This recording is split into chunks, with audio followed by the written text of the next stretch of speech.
more day. And he said that as he watched the morning sun, and then he smiled my way, because he said that every morning he'd lived his life that way.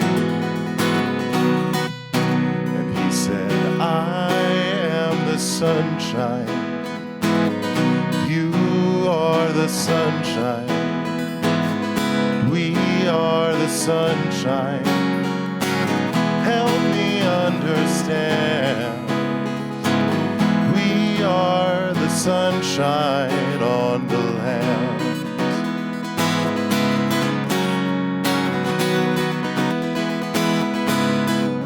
He said each day is like a life you live, it's never here to stay, because your time is always running by like the sun across the day.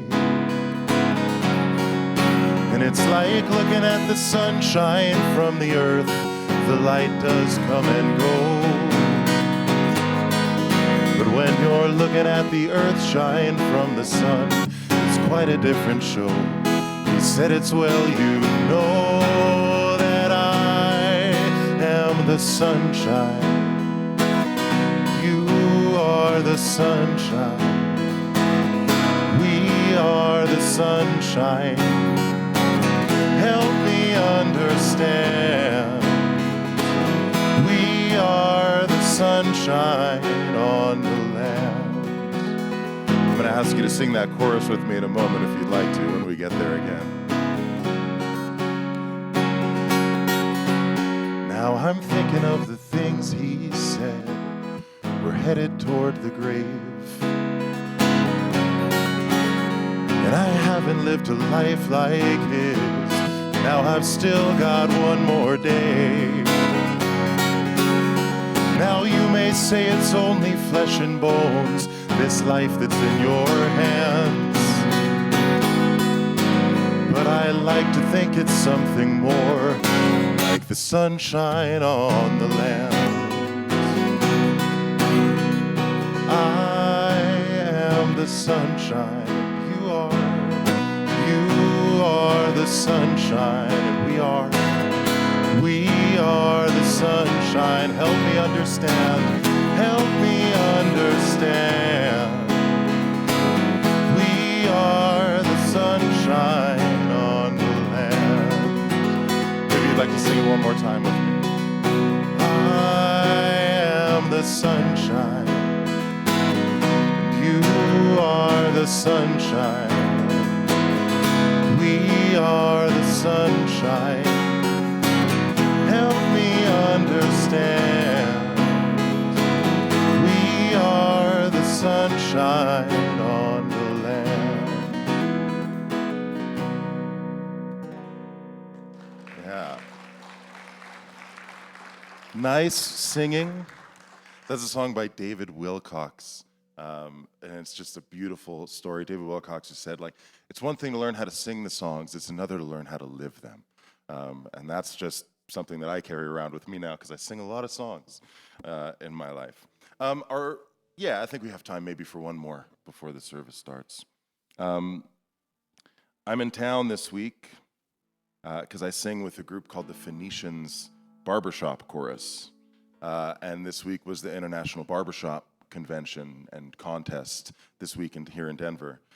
So we crowned a new international quartet champion, a new international chorus champion. The Phoenicians were not that. So I've been singing a lot of barbershop, and I wrote to Sarah and said, I'm going to be in town. I love to make music in UU communities, so maybe I can come and make some music with yours. And she said, yeah, come on down. Thanks. I'm driving in my camper van, and it needed some new brakes. So this is the moment when I tell you that out in the lobby after the service, I have some CDs out there, and would be happy to. If you would like to take a CD home, take them home. I made them in 2014. I know whatever I get from them now is just helps me get to my next stop, which is my brother in California. So if you would like a CD, take one. If you have if you're in a position to offer me a little something to get me going on my way, I would gratefully accept it. But don't let that stop you from taking a CD if you'd like to take one. None of the songs you're going to hear me sing today are on it. But there is I'll sing a Phil Oakes tune at the end of the service. There's a Phil Oakes tune on it, a couple of original songs, other songs that you will probably recognize on the CD. So before we get going, I'll sing one more. I went down to the South in 2019 and went to Montgomery, Alabama and Atlanta and just was so inspired. It was my first time there, and this song came out of that. So the song's called Walk Right Down to Freedom Land. And if you catch on, you're welcome to sing too.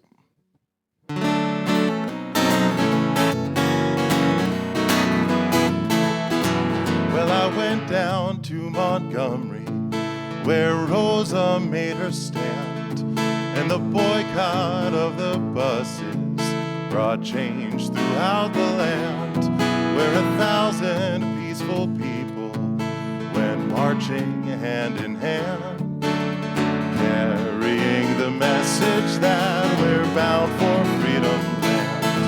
And I went down to Atlanta, where Martin made his home, and he taught of love and justice wherever he did roam. He said, I've been to the mountaintop, and this truth I have been shown. We got to walk the road together, 'cause we won't get there alone.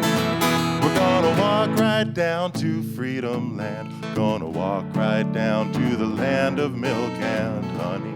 Step by step, we're gonna cross that parting sea.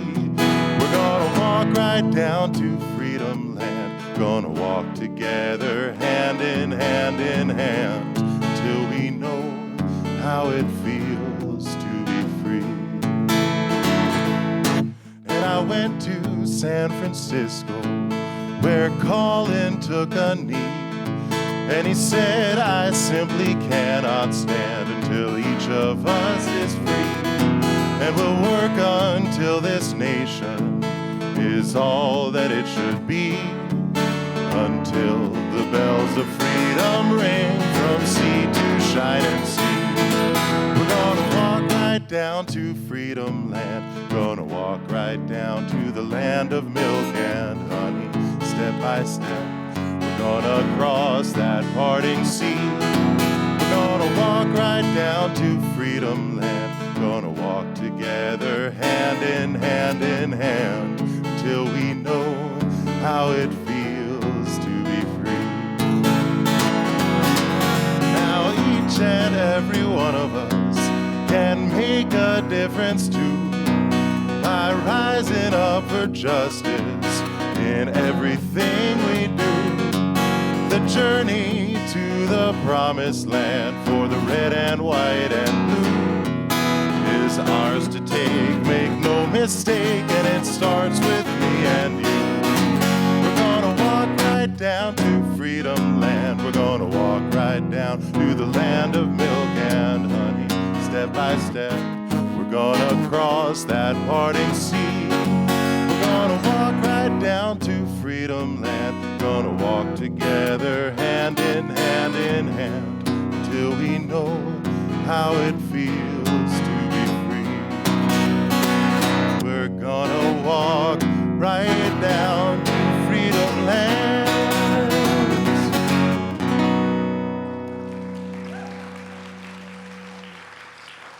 Thanks. Thank you, everyone.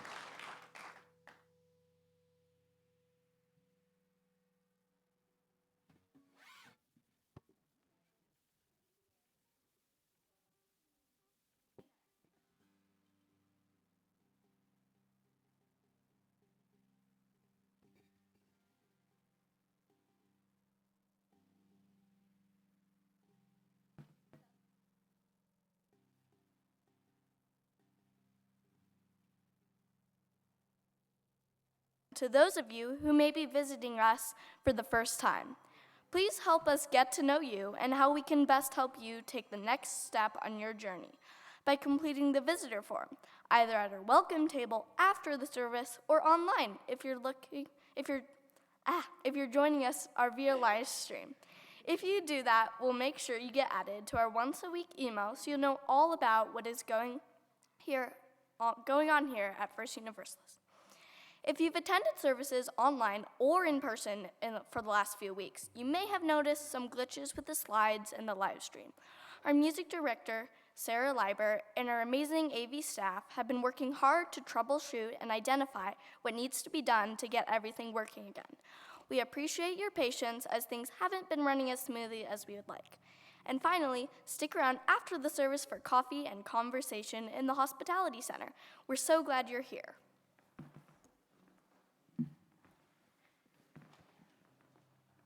I think that's my cue to welcome you all to rise as your bodies and spirits allow this morning and join us in singing our gathering hymn, When Our Heart is in a Holy Place.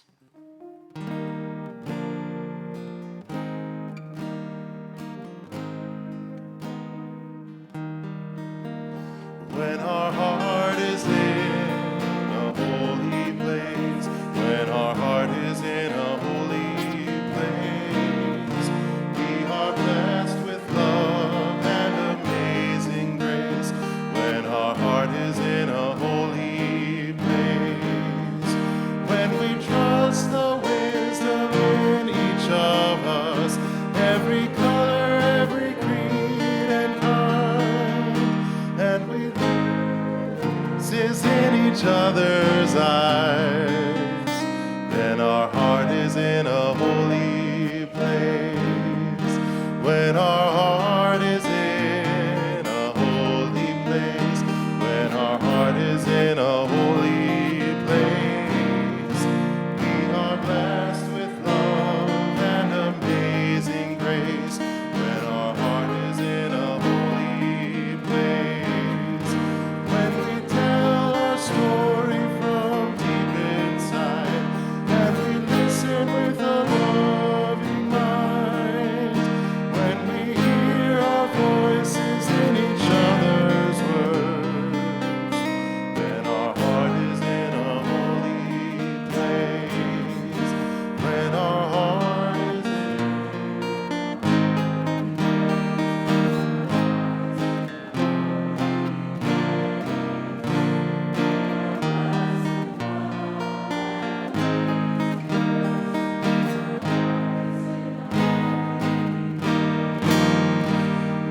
share the silence of sacred space, and the God of our hearts stirs within, and we feel the power of each other's faith.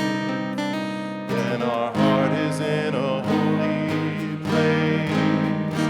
When our heart is in a holy place. When our heart is in a holy place, we are blessed with love and amazing grace. When our heart is in a holy place, when our heart is in a holy place.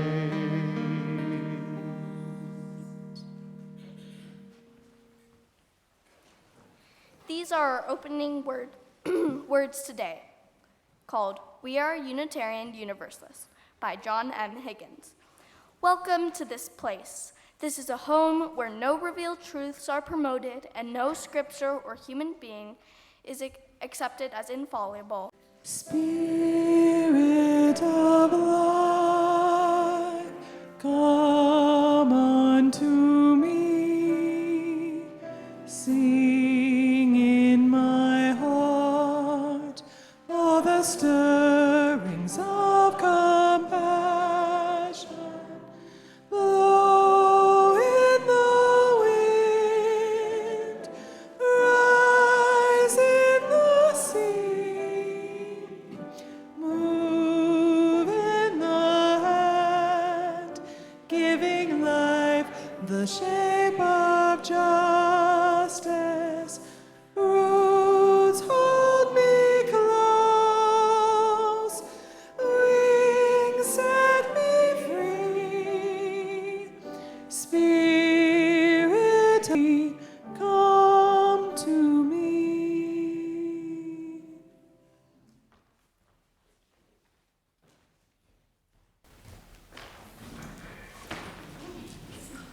Good morning. Good morning. My name is Erica Stetson, and I'm going to fill in with our story this morning. It's called Little Mole Finds Hope.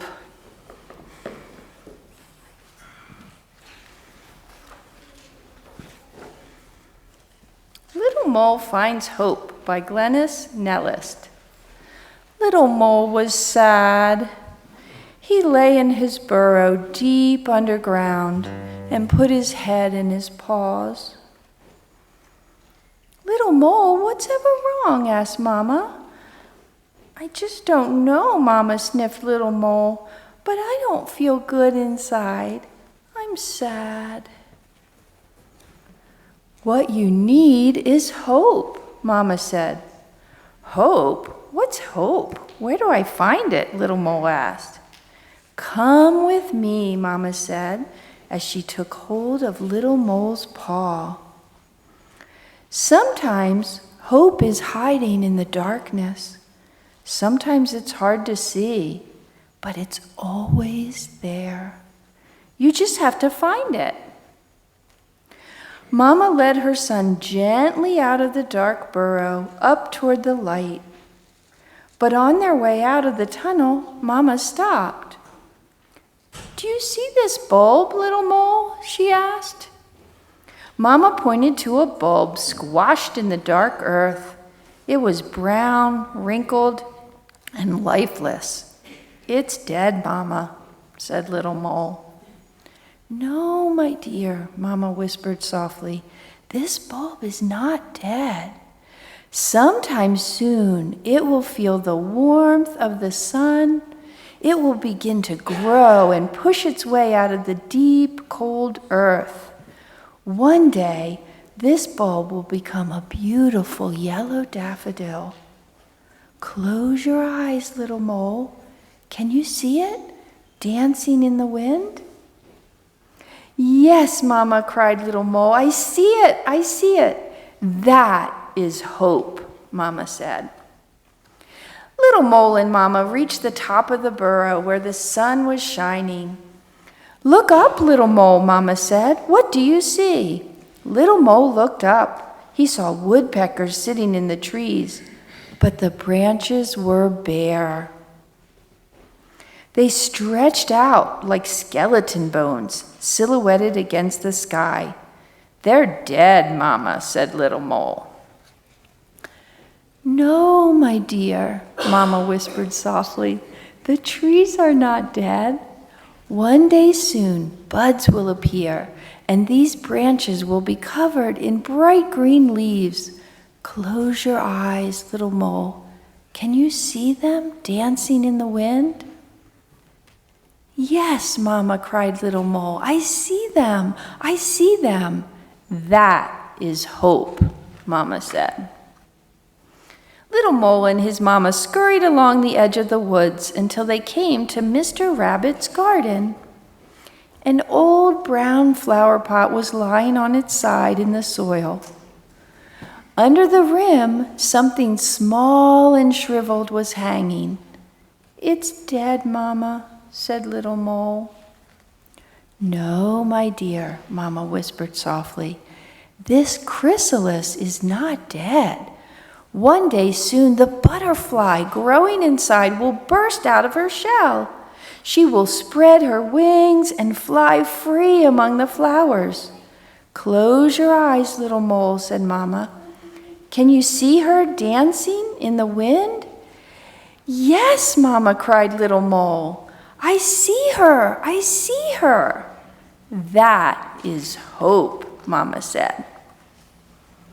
Little Mole and his Mama went home. I had a wonderful day today, Mama, Little Mole said happily. Now I know that there's always hope, even in the darkest places. Mama smiled as she tucked Little Mole into bed, pulled his quilt up under his chin, and kissed him good night.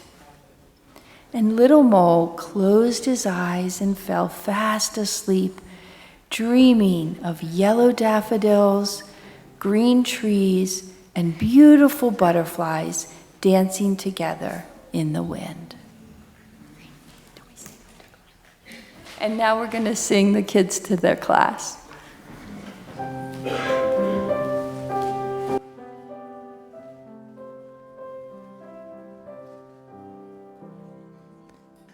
May your mind be open to new learning.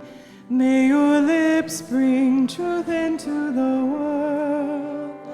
May your heart know love and your hands do the work of justice as you go your way in peace. As you go your way in peace.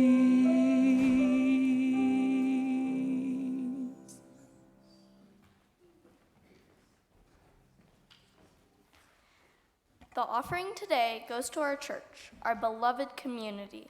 This money goes to support our wonderful staff, programs, and all of the good work this community does and will continue to do.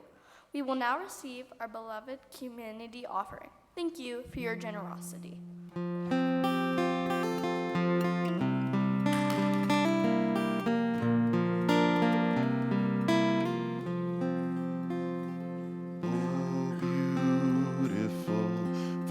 Spacious skies, for amber waves of grain, for purple mountains' majesty above the fruited plain. America,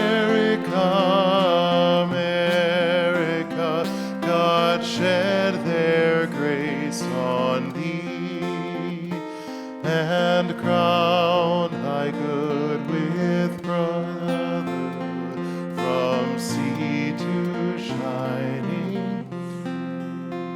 There's a songwriter named Edie Sings who wrote these lyrics, these next lyrics. How sorrowful when human rights are met with such disdain, when mercy is the laughing stock, while power is the gain. America, America, you've lost humanity. Resentment for the weak and poor will be your how sorrowful when hatred holds the gavel and the scales. How beautiful for humankind when selfless love prevails. America, America, abandon hate and greed. There's so much more worth living for that starts with you and me.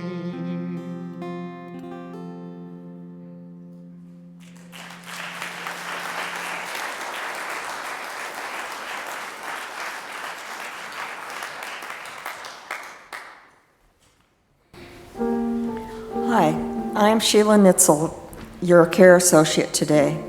I invite you to join me in a time of prayer, meditation, and reflection, to be fully present here and now in this sacred time and space with ourselves, with each other, and with that which is larger than ourselves. We give thanks this morning for all the gifts and blessings of life, for this day, for the beauty and wonder and mystery of life, for our families and friends, for health and work, for opportunities to learn and love and grow, for the love and support of others in times of illness or despair. But we remember too that others here in this room, in this city, and around the world live in poverty, hunger, fear, illness, isolation, violence, and economic insecurity.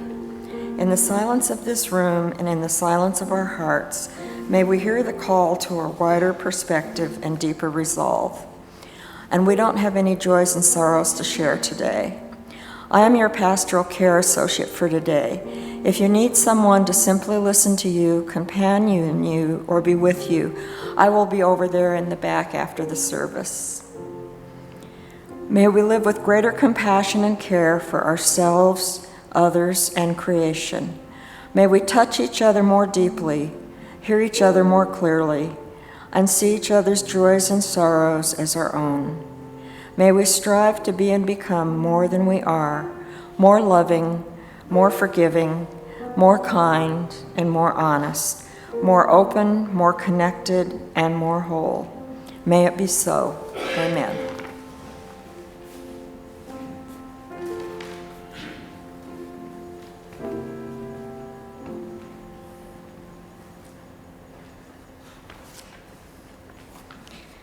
Reading Our Lifelong Work of Liberation, written by Dana Edwards.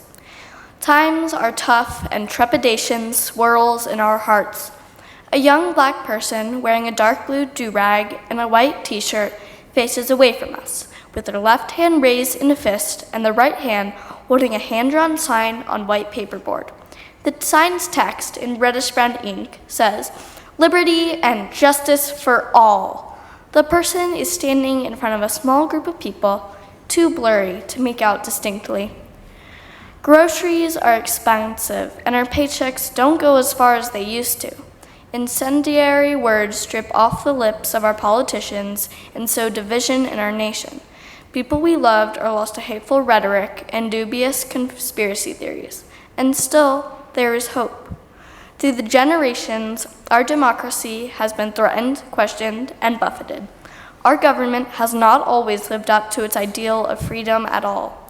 We are grateful for all those organizations, journalists, freedom fighters, clergy, and regular people who knew that the people of our nation are called to do better and be better. Those like Grace Lee Boggs, Franny Lou Hammer, Ida B. Wells, Dolores Huerta, Harriet Tubman, Viola Luezzo, and so many others who knew that freedom isn't free, who saw the deep and intricate connections of the human web, who cared enough to show up and keep showing up, who loved the people of this nation enough to keep fighting for who we could be. They gave us hope.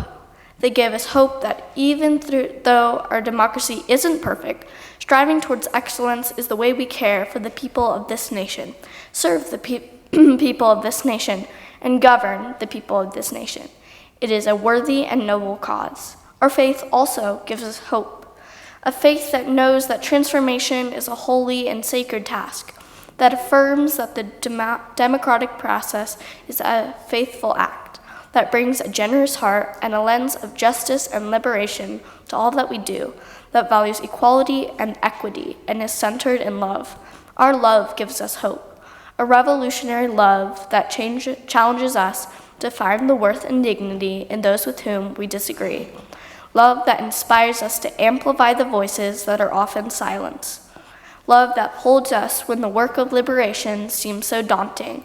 A love so big it bears the heavy weight of complex humans with ease. May love, hope, and wisdom guide us in our lifelong work toward liberation.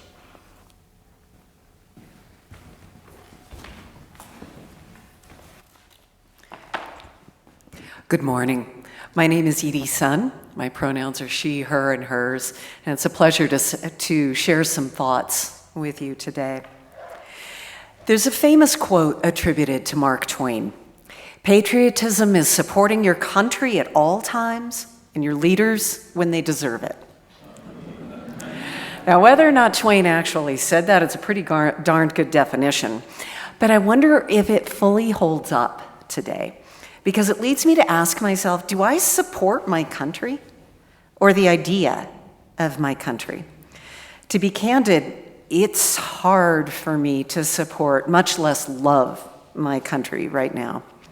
We are led by people whose values I don't recognize. Indeed, I'd be hard-pressed to even call them values. Cruelty and demonization of the other, an attitude of, I got mine, you're on your own. a disdain for quaint notions like the common good, public service, objective facts, an ignorance of democratic principles and disdain for the norms that underlie them, the erosion of press freedoms, clamp down on free thought and the legal system that defends it. You know the list, and it goes on depressingly longer than those examples I just cited. So to the extent that these behaviors are embodied by our leaders, then I'm right on board with Twain. I support my leaders when they deserve it, and our current national leaders sure as heck don't. But these attitudes and behaviors are no longer simply seen at the individual level. They are now being reflected and embedded in policy and government structure. In a shockingly brief time, we've undermined both the idea and the fact of America. We've done so in the eyes of our citizens, our newcomers, and people all over the world who watch with jaws agape as our elected leaders set fire to everything that made America great and dance gleefully on the ashes. So no, I don't support America right now. I hate to say it, but I'm actually ashamed to be American, and I never thought I'd say that. But at the same time, I must always love the ideals from which we were born. And I love that about being an American. So I find myself a patriot without a country, with devotion and allegiance to those ideals, even if I don't see them reflected in the American mirror. Now, of course, any good English teacher will tell you that doesn't make sense. The word patriotism means love of country. So if you don't love your country, you're not a patriot. But again, I go back to loving the idea of my country. So with apologies to the sticklers for grammar and logic, I will say again, I am a patriot without a country. A character in George Orwell's classic novel, 1984, says, "We shall meet in the place where there is no darkness." That is the America I aspire to. On this Independence Day weekend, I remember how much I love the people and places that sing America to me, and which I could experience nowhere else but here. A few weeks ago on No King's Day, my husband and I did the block by block demonstration.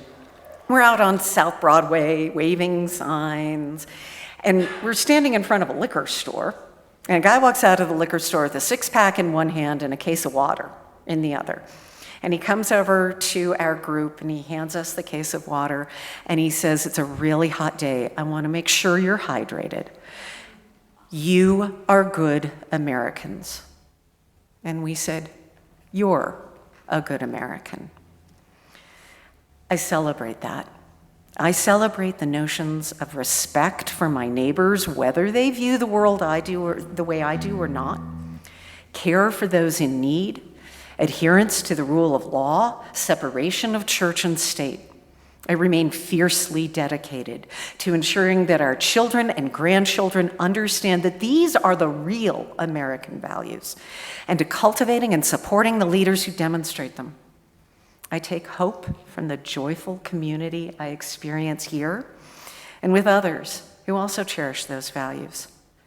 Together, we can put ourselves back on the path toward the country we all aspire to love.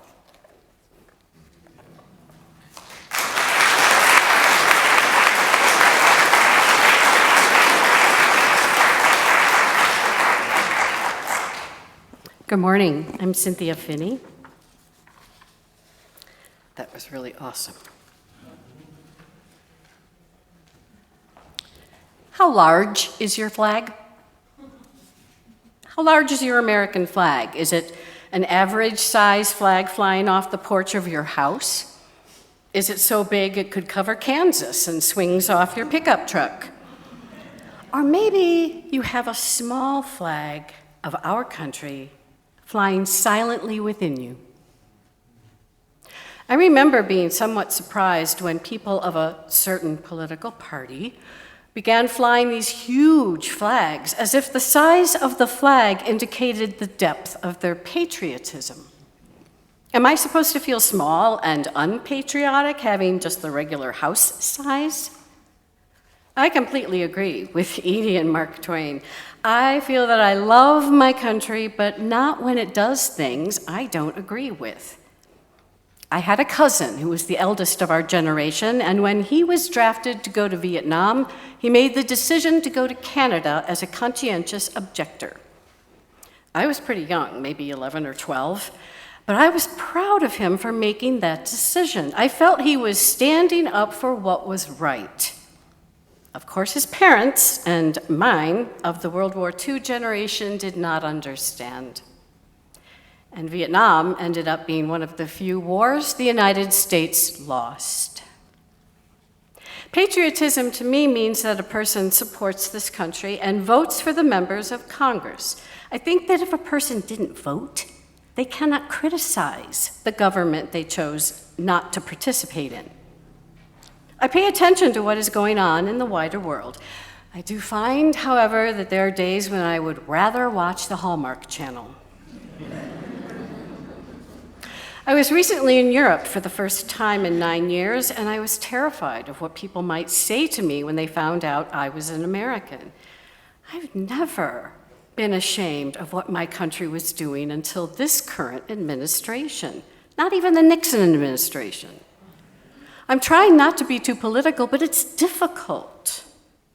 Going back to the extra-large flags for a moment, flying off the pickup trucks, is that about intimidation? I am more patriotic than you kind of thing? Having visited a political concentration camp outside Berlin, I had the disturbing feeling that it was all happening again. I have to admit, it's hard for me to find hope right now. I'm trying and I'm hanging on to the protest and resist language in the news that I watch. I think this country has been and will be again capable of much good in the world. I'm holding on to this idea as hard as I can. My husband's first wife had 2 sisters. One of them, Sarah, has spent much of her life working in government, and she and her husband have both worked very hard for the party not currently in government. And she posted a picture of their house in Spotsylvania this weekend. She was flying the American flag. First time in a while. Regular house size. That's the idea.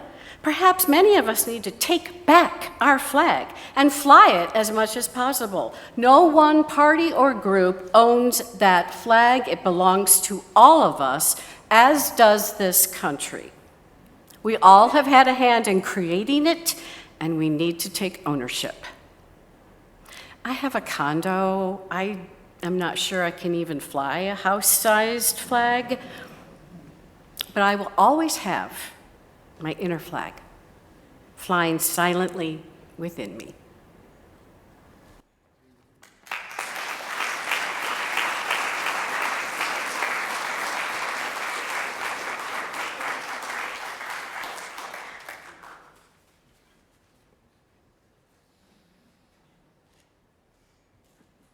It's my pleasure again to invite you to rise as your bodies and spirits allow and join us in singing our hymn, We'll Build a Land.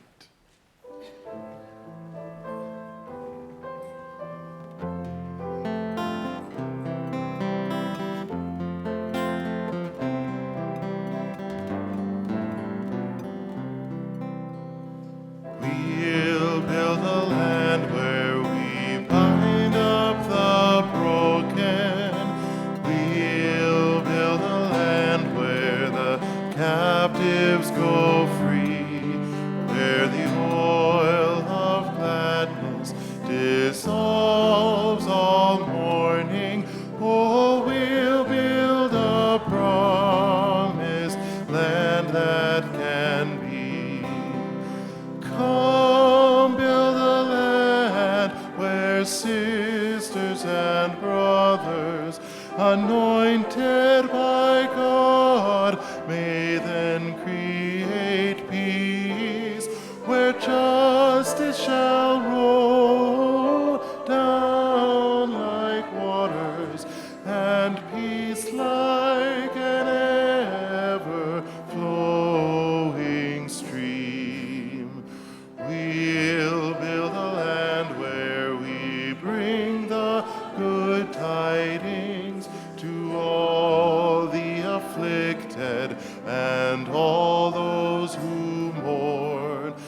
and we'll give them garlands instead of ashes.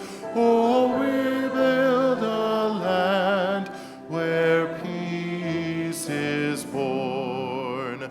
Come build a land where sisters and brothers, anointed by God, may then create peace, where justice shall roll down like waters, and peace like an ever-flowing stream. We'll be a land building up ancient cities, raising up devastations from old, restoring ruins of generations. Oh, we'll build a land of people so bold. Come build a land where sisters and brothers, anointed by God, may then create peace, where justice shall roll down like waters, and peace like an ever-flowing stream. Come build a land where the mantles of praises resound from spirits once faint and once weak. The oaks of righteousness stand her people. Oh, come build the land, my people we seek. Come build a land, sisters and brothers, anointed by God, may then create peace, where justice shall roll down like waters, and peace like an ever-flowing stream.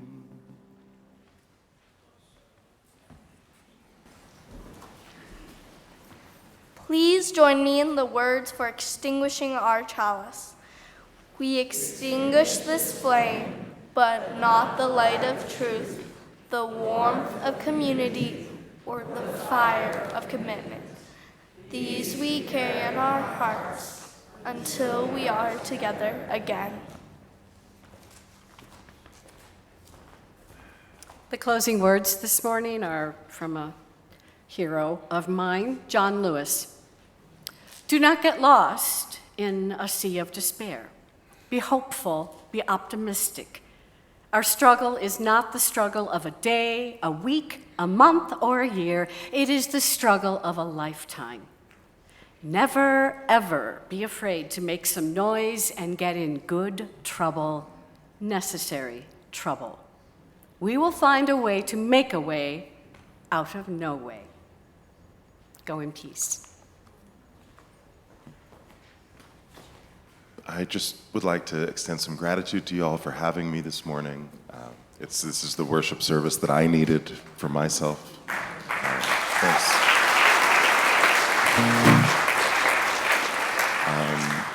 Yeah, and just thank you to the people who shared the pulpit with me today. Mazel tov. I'm Jewish, so mazel tov is I clocked myself. So the words of the postlude this morning are from a hero of mine, actually, Phil Oakes. Phil Oakes was a songwriter in the 1960s who just had an incredible way with words, this really beautiful, just sort of forward, resonant voice. And he wrote many, many songs opposing sort of the military-industrial complex, speaking for freedom for all. And I think that he wrote his music from a similar place as our reflections this morning, of a place of wanting to love this country loving the people of this country and wanting to also be proud of what this country does in the world and how it treats its people. And so this seemed like the right song for today. The song is called The Power and the Glory by Phil Oakes.